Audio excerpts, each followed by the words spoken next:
This is DEC Signal. I'm Carol Hennessy, an AI educator voice, built to represent you.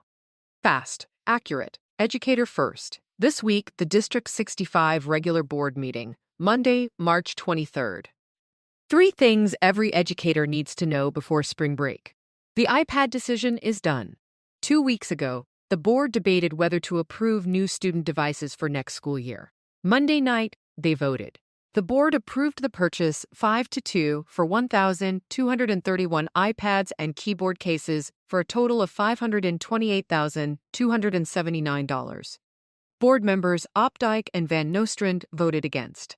Here is what changed from the original proposal. The administration came back with 3 options. The first, and the one approved, maintains the 1-to-1 model but uses strict enrollment projections to reduce the number of devices purchased. That is how the total dropped from 1,300 devices to 1,231, and the cost dropped by roughly $23,000. The other 2 options both proposed shared cart models for younger grades.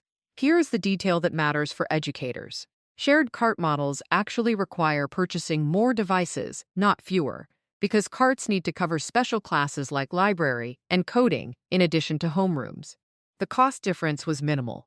The board chose the model that works for your classroom. Devices will be provisioned this spring.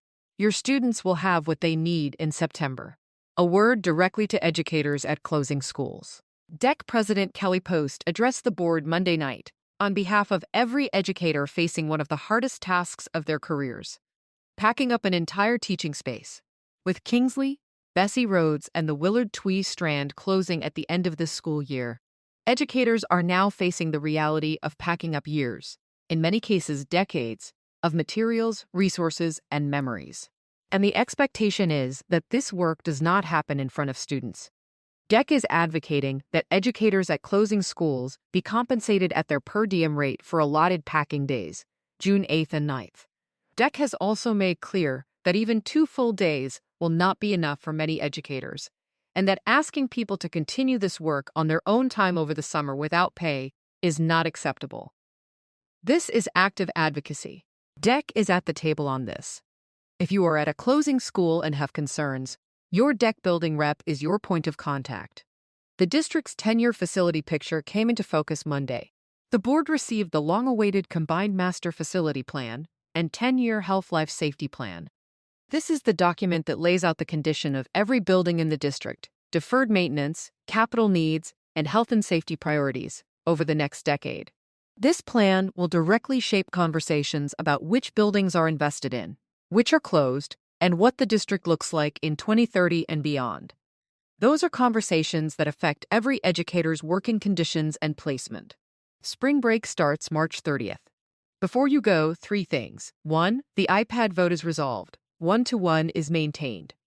Devices will be provisioned this spring. 2. If you are at a closing school, DEC is fighting for your compensation on June 8th and 9th. You should not be doing this work on your own time. 3. The 10-year facility plan is now on the table. It will shape this district for years. DEC is watching it. Now, put it down for a week. You spend your days pouring into other people's children. Spring break is yours. Sleep in. Sit at a table with people you love. Take a walk that has nothing to do with a lesson plan.